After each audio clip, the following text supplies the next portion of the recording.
Morning, everybody. Oh, shut that off. Good morning, everybody. Welcome to the Flow Show. Hope you're doing well. Morning, Kay. How you doing, mate? Morning, Ryan. Morning, everybody. Yep, we're good. Ready to rock and roll. Ready to rock and roll. That's what I like to hear. Right, well, let's rock and roll then. Right, the blame game's being played in China. Top Chinese hedge fund has blamed foreign investors for the stock market sell-off. Nothing to do, of course, with the poor performance of the Chinese economy. Wanting players to get out of China, or the ongoing spat with the rest of the Western world and the US. Nothing to do with that whatsoever. Why people want to get out of China. Anyway, blame game, there you go. Chinese banks may expedite existing mortgage rate cuts. That's according to the Securities Daily. So you may want to speed up those measures going into play over there. JP Morgan expects the PBOC to cut its rate by 25 pips this quarter. A lot of the banks are ramping up expectations for dollar yuan as well. SocGen sees it continuing. They have now a 760 year-end target. Citi yesterday, I think, saw it through 740 or up to 740. As well, so everyone is starting to get very pessimistic, more pessimistic on the one rate. That depending on who you want to trust in those bank calls, probably means we've got a top in play coming in soon, because we know what happens when everyone starts expecting extremes. It doesn't usually happen, but we shall see. More headlines coming through about the fixes. China ramps up yuan defense with the most forceful fixing on record. Again, pointing to the fact that they fixed well below analyst expectations yet again. As you'll remember last week, I highlighted that those analyst expectations are the problem, not where China's fixing it. They continue to estimate that these fixes will be higher than they are actually coming in. I think we should start our own fix, Kay. I'll do it late at night when I do the options of an evening. I'll have a look at what's going on. I'm going to start guessing these fixes, see if we can do a better job than these guys. Want to jump in as well? We'll get an average going. Maybe we should do like NFP kind of thing, you know? Yeah, that might be an idea. We'll do maybe I'll do that. I'll do a little tweet late in the evening. Let's all guess the PBOC fix and see if we can beat the analysts. I'm sure we will. Probably a foregone conclusion that we can do that. But anyway, so the headlines are still clickbaiting about those fixes, but it may not be that way in reality. Coming into some of the data, and we had a little bit of inflation data out from Japan. A BOC core measure just dropped down. As you can see there, coming in at 3.3%, well above expectations, well above last month. Yet again, more numbers showing that Ueda may not be quite right with his inflation to drop in the second half of the year call that they've been sticking to. So stickiness there.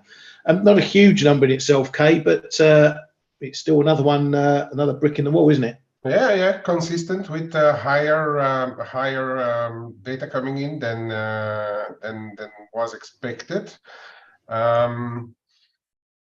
Second half of the year in Japan starts next month, right? So he's still in the running. Let's put it that way. If it starts to really come off, but yeah, for the moment it's much more sticky. Well, JGBs are ticking up, but again, nothing too spectacular yet. Yeah, they are ticking up. So now we have to see if the yen sooner or later is going to follow this, or just keeps on the US yields train.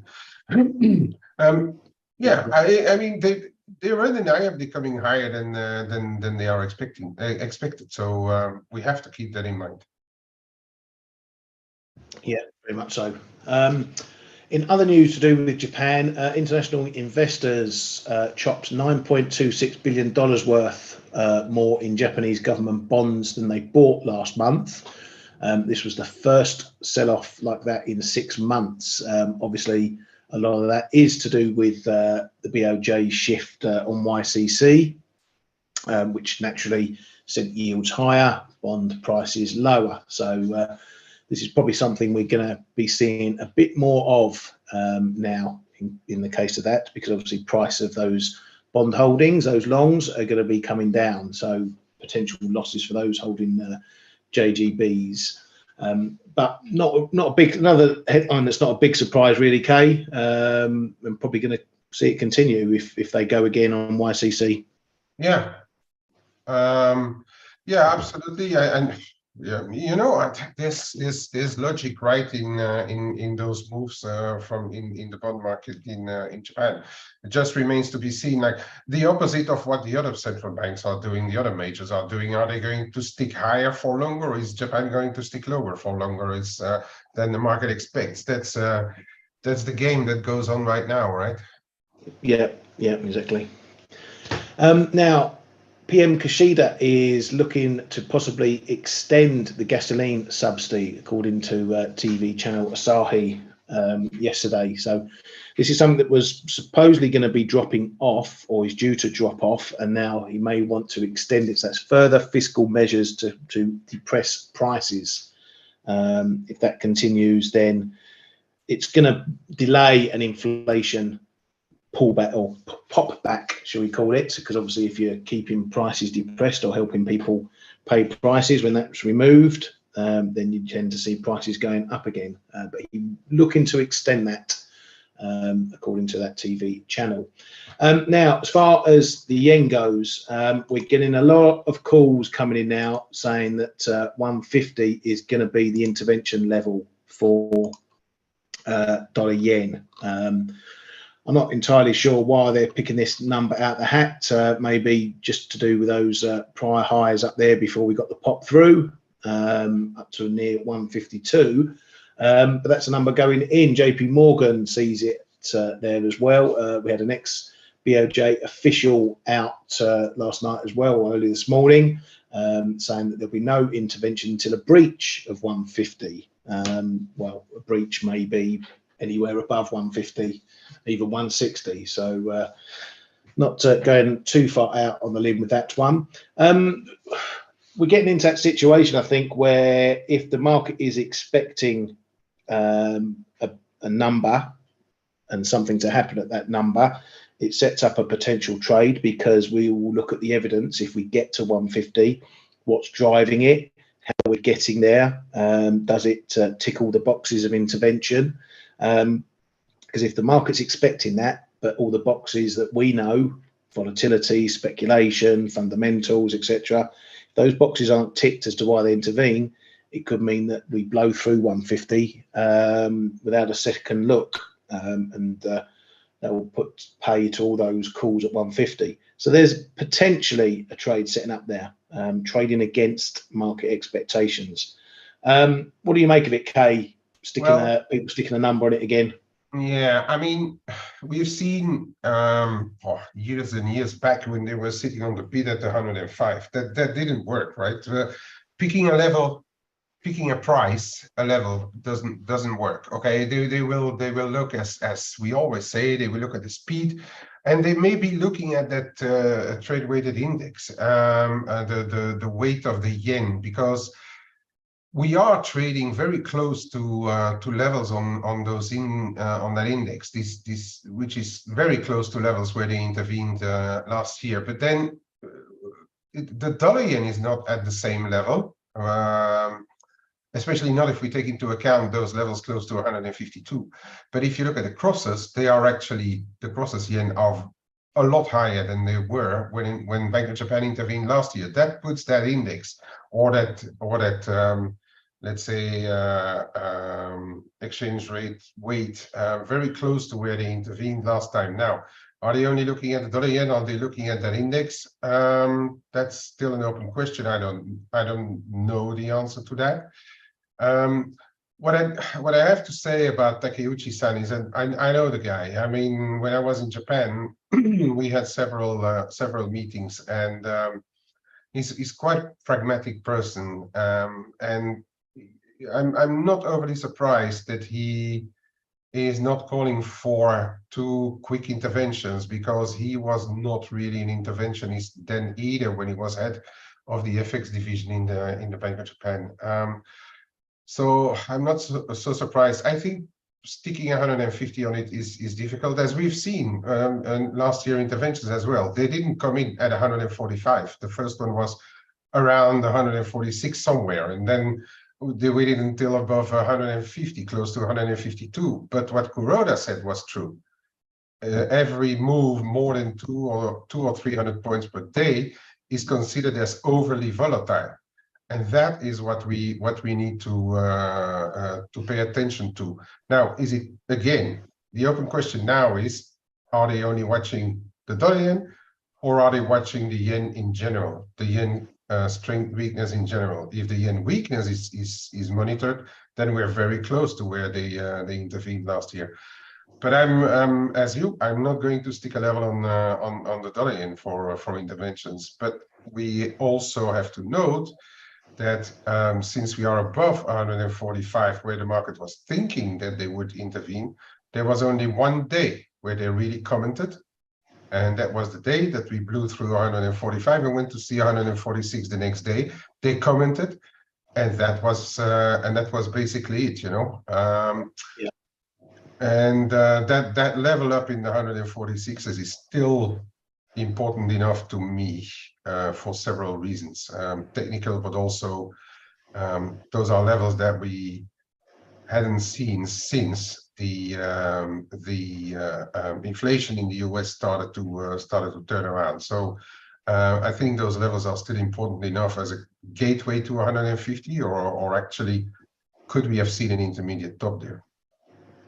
Yeah, very much so. I agree. And so, if you've been following us for a while on the Flow Show, obviously, if you're in our chat room, you'll know that we keep a close eye on the different tick boxes, check boxes for intervention, and we're all over all aspects of it. So we will know if we get to 150, we will know whether it's a likely intervention scenario brewing or not. As I say, that might present a trade.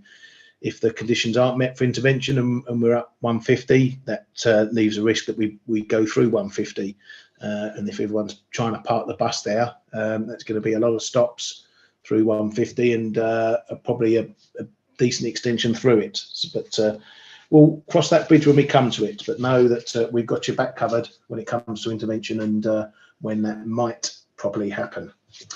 Right, moving along, and there's Bundesbank out with their monthly report saying German growth largely seen flat in Q3. Private consumption will maybe recover, but industry to remain weak. Inflation could persist above the central bank targets for longer. A bit of a no shit Sherlock comment from those guys. We did have some other data out as well from the UK borrowing numbers. Not something I keep a huge eye on, just a general glance just to see what's going on. The numbers overall looked okay. Public sector borrowing not as much as expected. These numbers can be quite volatile. There were some big tax receipts in there from self-employed people. What I have picked out from that is that borrowing for the first 4 months of the financial year is up 14 billion on the same period last financial year. That's probably to be expected as well, given the rise in interest rates, and also obviously interest payments have gone up due to the rise in interest rates. So the payments they have to make on bonds that they use for borrowing. Overall, I would say nothing that's waving any red flags, but nothing that looks as good as the numbers suggest there. There are a lot of dropouts happening as well, i.e. the energy subsidies that were in play. They've all washed out or washing out now. That was the government basically giving cash to all us lot to pay our bills or help pay our bills, which stopped a few months ago. So that's coming out as well. Over to the US, and there was a labour report out, a labour survey out from the New York Fed. They cite this survey, and it showed that the proportion of individuals who were looking for a job in the past 4 weeks declined to 19.4% from 24.7% in July last year. So that means there's less people looking for work apparently from this time last year. The satisfaction with wage compensation, non-wage benefits and promotion opportunities at current jobs all improved. There was an increase in the percentage of people who are changing up jobs. On the wages front, there was some fairly good news as well, or good news for the people getting jobs, not so good for the Fed looking at inflation from wages. And this is based on the conditional on expecting an offer. The average expected annual salary for job offers in the next 4 months increased to the highest reading of the series at $67,416. Now, a different number, and this is the average reservation wage. That's the lowest wage that respondents would be willing to accept for a new job.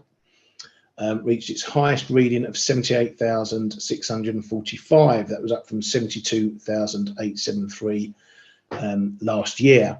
So overall, the too long didn't read scenario from that is that, as said, people looking for work is dropping, but wages are going up and wage demands are going up. Again, that's not the best cocktail for the Fed. They don't want to see a wage spiral happening as potentially employment drops. That's not soft landing news for them. So this might be something that they keep a closer eye on. We have seen wages ticking up in various other metrics. So it needs to be watching because it could bring a second round inflationary hit on top of the one we've already seen last month, inflation going up. One to keep an eye on. That's it on the headline front. Kay, you got anything from your magic screens? No, not really. There's already some speculation starting about the next round of talks about over the budget in the US, but that's not before the end of September. So people like to be early. Goldman says that a US shutdown is more likely than not over the next discussions on the US what is it, the debt ceiling or so. We know that they have found a temporary agreement, but now I mean that story will pick up again in September. But for the rest, I don't think. Yeah, you know that S&P downgraded those banks, right? Yesterday. Yeah. That's following up on what Moody's did a couple of weeks ago, and that's about it. It did not, unless we see some of the dollar setback due to that, but it did not really affect anything which is risk related, like equities or so. No, that's about it. The funny thing with Ueda and Kishida, they had their meeting today, and Ueda was quite easy to say that they didn't talk about the FX moves. So they talked about markets, but they didn't talk about the volatility of the yen. So they still seem to be okay with that.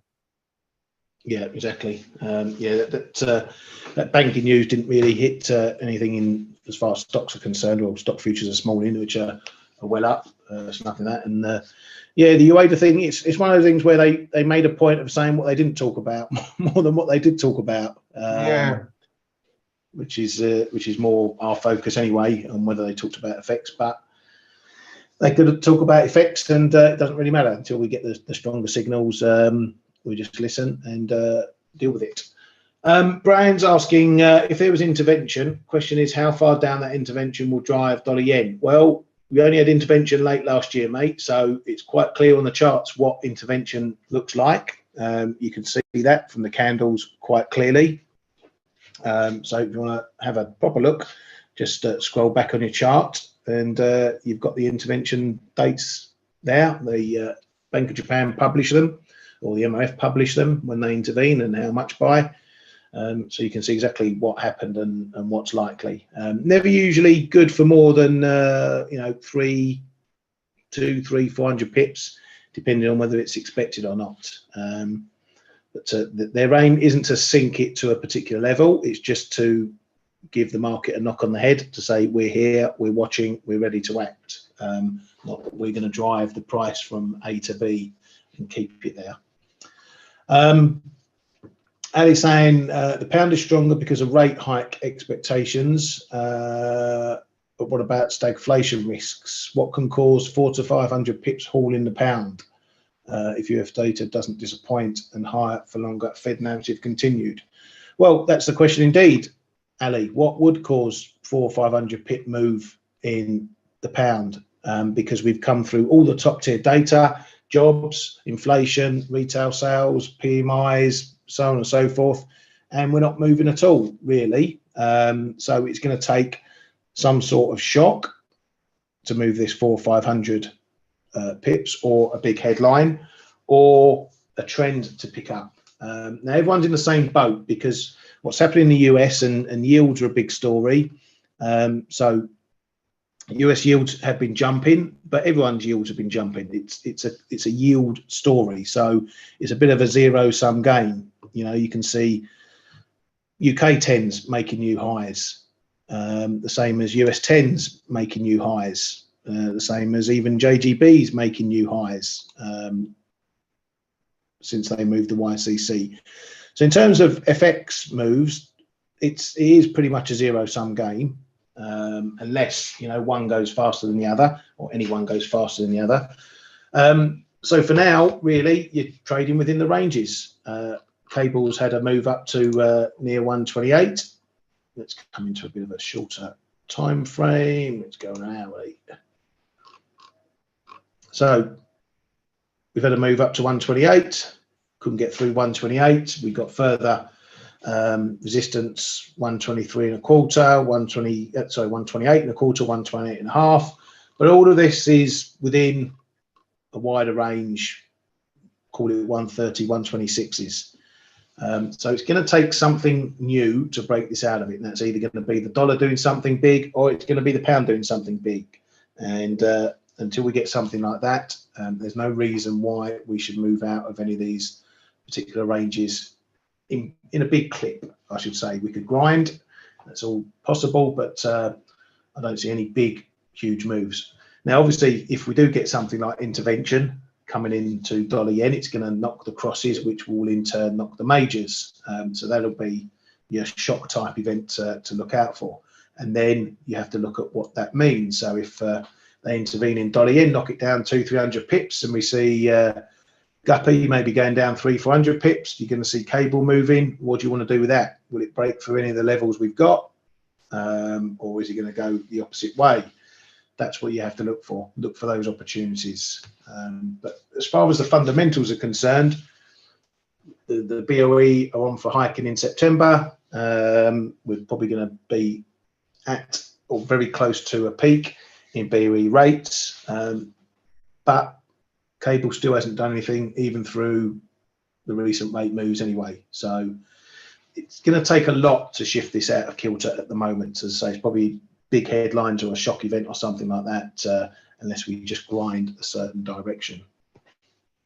Looking at some of the other pairs around the grounds, dollar CAD, that's finding itself well within the range. 135s on the downside, maybe call it 134.95, 90, whatever, take your pick, but pretty much confirming the 135 support.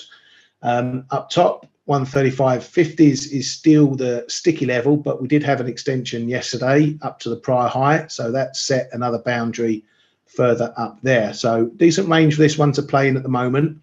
What it does do, the more times we test each side of the range, the more it sets up the potential for a break trade if we break any of those edges. I got a bit scared out of my 135 longs yesterday when we had this move down here, so I chopped all of those. I'm still long from down below, happy to sit in that, but I'm cognizant of what's happening now, that we are finding things a bit more stickier. When we've stopped going up, Doesn't mean we can't continue to go up, but we've stopped going up for now, and it looks more solid than anything we've seen previously, until we got to this 135 area.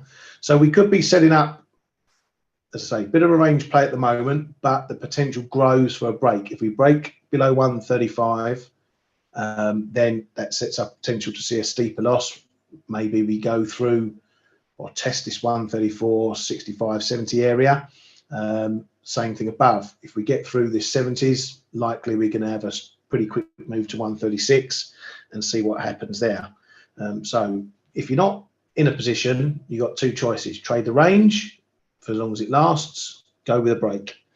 Doesn't matter about your bias, whether you think this is going higher or lower.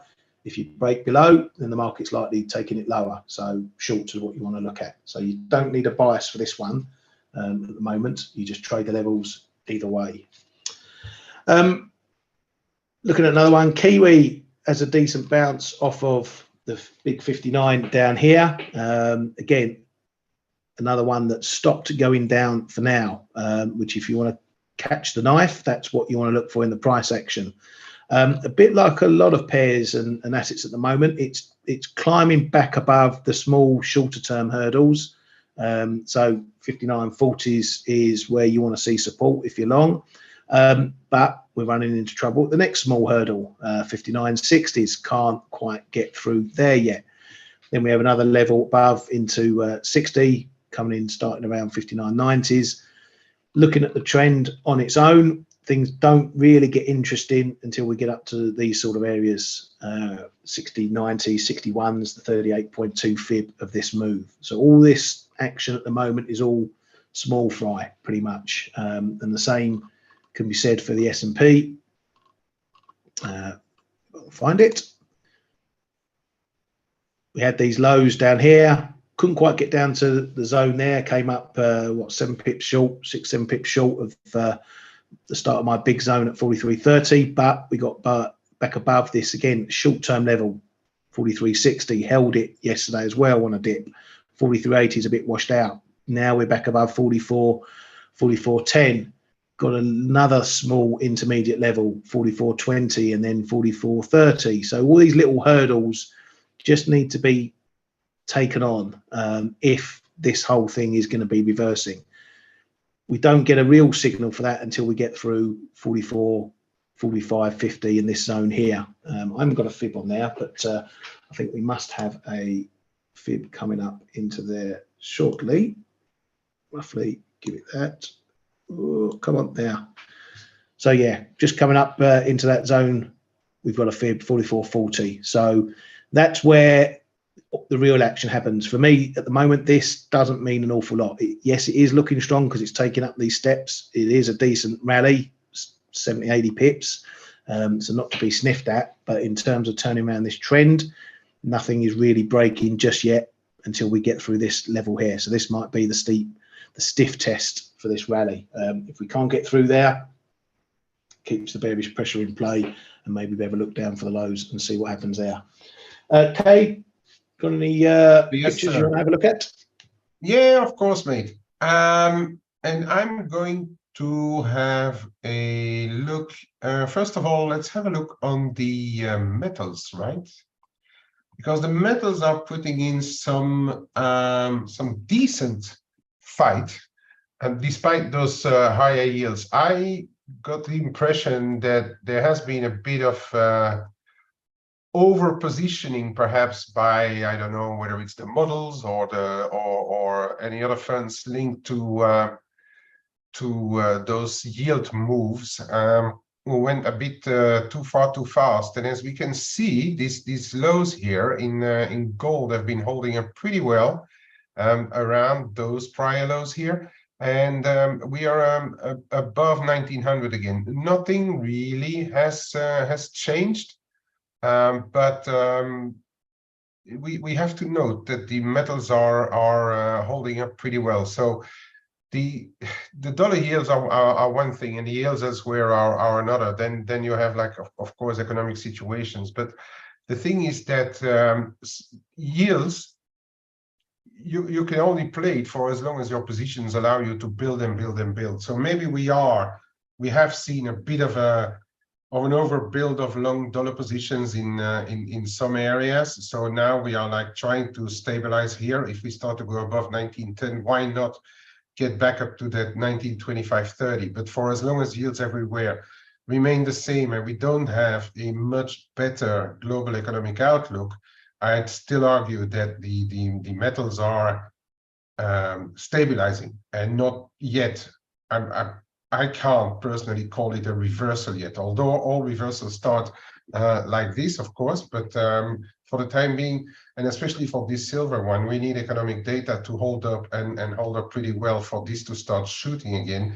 And at the same time, Treasury, the U.S. Treasury having enough of their issuances. By the way, there's another 20-year tonight and a 30-year tomorrow on the Treasury issuances. I guess that the 30-year is going to be watched very closely tomorrow, because that's going to happen right before the Jackson, we dive into the hole, right?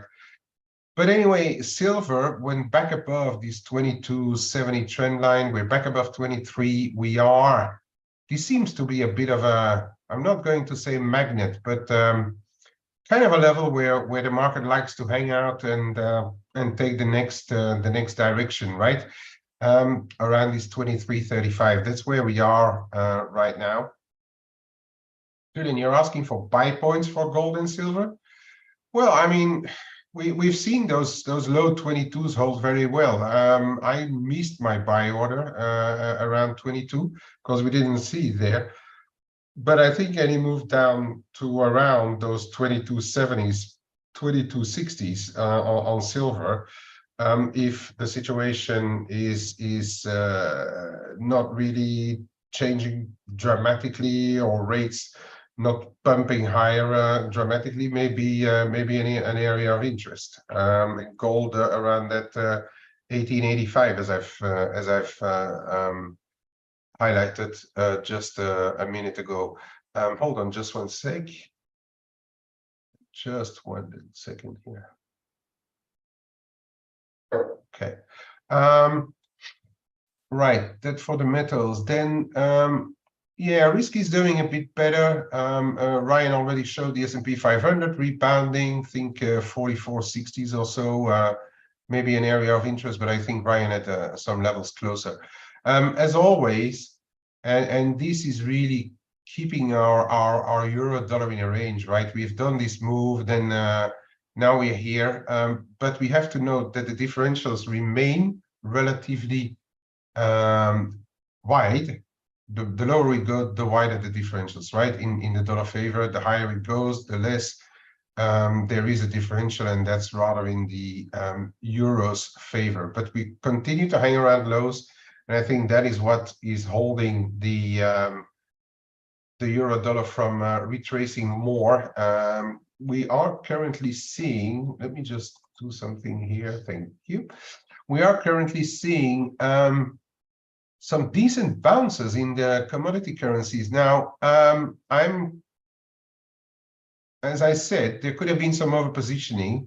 Ryan already showed the trend line in the Kiwi. The trend line in the Aussie was rather similar, which is unsurprising because the Aussie Kiwi is let me guess, 108. Pegged around 108. So now the Aussie is rebounding a bit. I'm seeing the commodities rally. There may be a bit of overpositioning in the dollars, as we are also seeing dollar yen coming off, sterling being better bid, and so.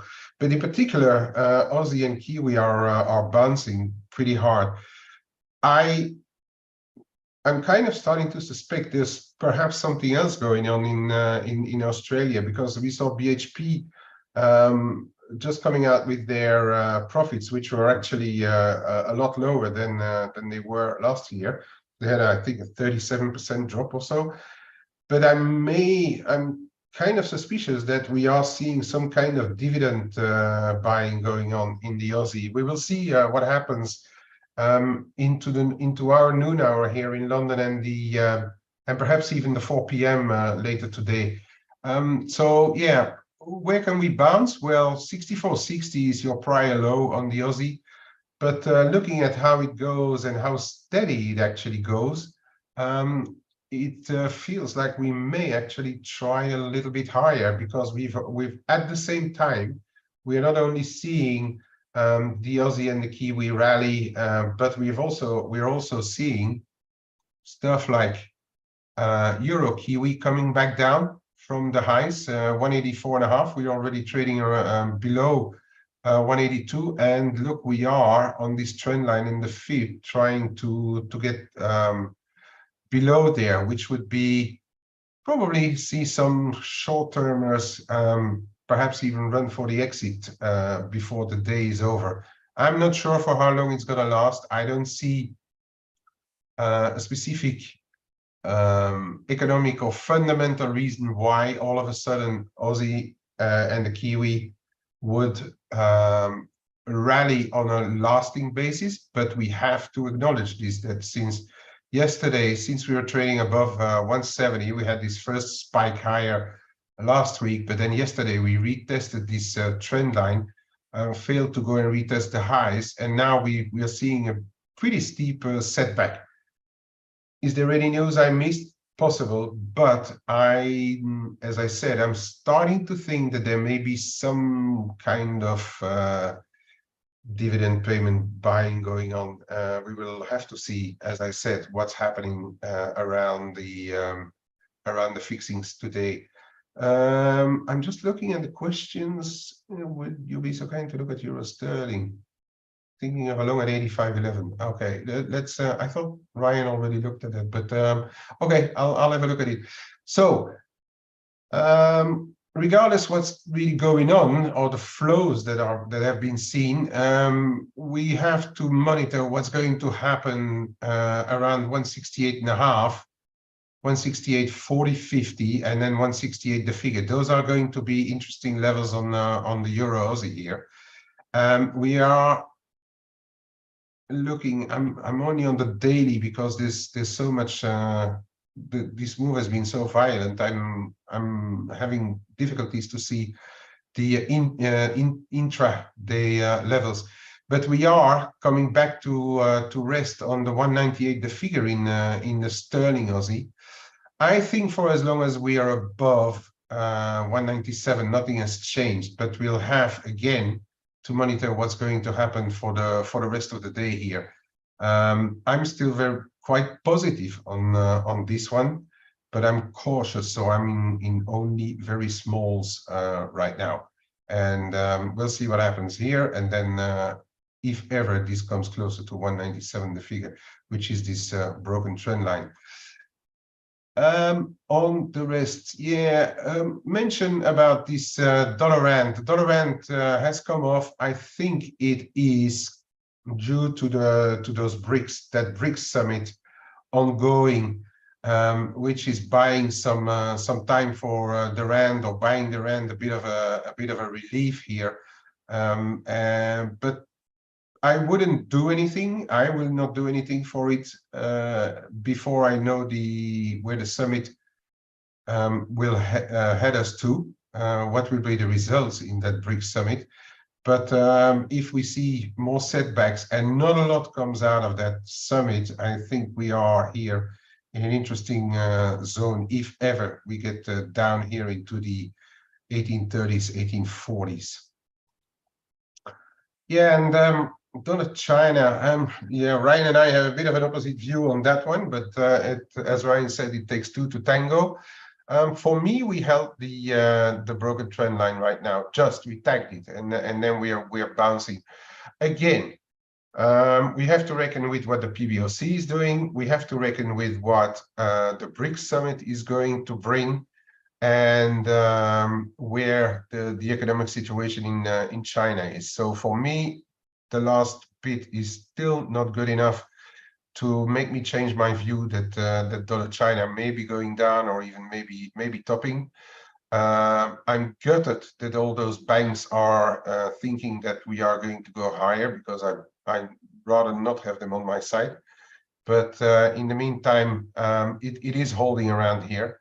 I think that's going to be a pretty decent port of call together with 725, and then we're looking at 720s, which to me that is going to be the new 710 is going to be around 720, and if that breaks, then perhaps something is really changing. Okay, of course, we're not talking yet about the big figure, but I already think that 720.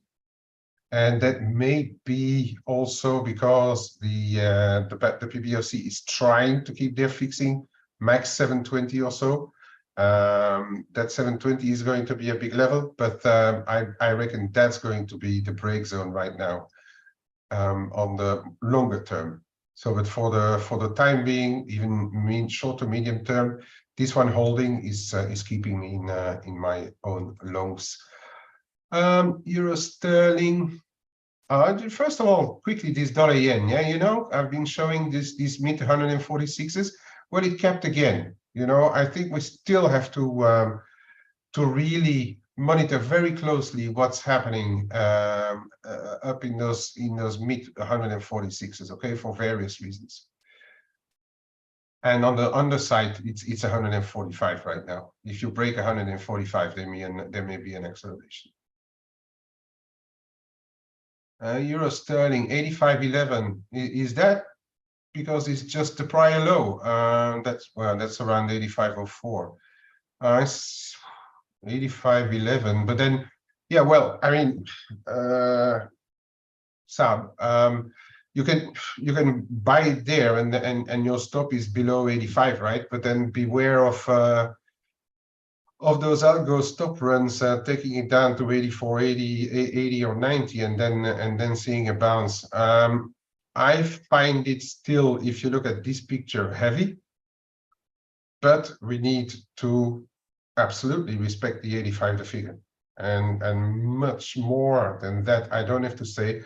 I'm relatively positive still myself for the sterling right now. So I think there may be a test of this level, but we'll have to see. It's really in the balance here. It is really in the balance. I would say for the medium term positioning. Of course, you can buy it in the low 85s, and you're going to hit the bottom or scoop the bottom and look very good if it goes back up to even 86, 86.15. But for the time being, I don't know what to do with it. As I said, I'm slightly more positive on sterling than I am on euro right here and now. By the way, on the euro dollar, I have absolutely nothing to say right now. We're in the middle of nowhere. That is just pointing out a thinking mistake. Oh, well, yeah, everybody makes mistakes, but if you make a mistake against your own rules, that is not good. So quickly on the cable, I think actually cable, we are around these prior highs, but it looks, as I say, feels good enough perhaps to have a retest into the 128s, just because these levels held pretty well, and I'm looking at the data. Even if it's a bit of a seasonal thing on those lending numbers, I still think that they provide a little bit of support today for the sterling. So I think all else equal, or US yields rallying from here again, there may be a chance that FX disconnects just that little bit more of yields, and we see a move back up in the 128s before the day is over. And with that, Ryan, back over to you. Thank you very much, sir. Always appreciated your input there. I hope you've answered your questions on that one. Yeah, I mean, you said about euro, dollar, and what I'm feeling very neutral fundamentally on a lot of pairs at the moment. Maybe it's just the summer lull not giving us, you know, we're not getting any talking heads. Governments are off, and central bankers are, like Lagarde in the south of France, topping up their tans and whatnot. So yeah, we've got to be careful, because once we get around to September and everyone comes back, that's when we're probably going to see a lot of moves happening. The market setting itself out again what it wants to do.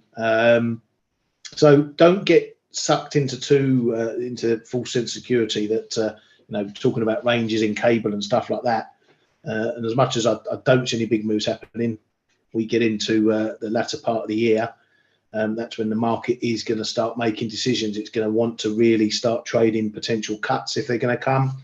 And I think that's when things step up in earnest. But for now, just look at your ranges, trade your ranges, and try the breaks and stuff. And if the big levels hold, then that gives you opportunity until we do get some movement.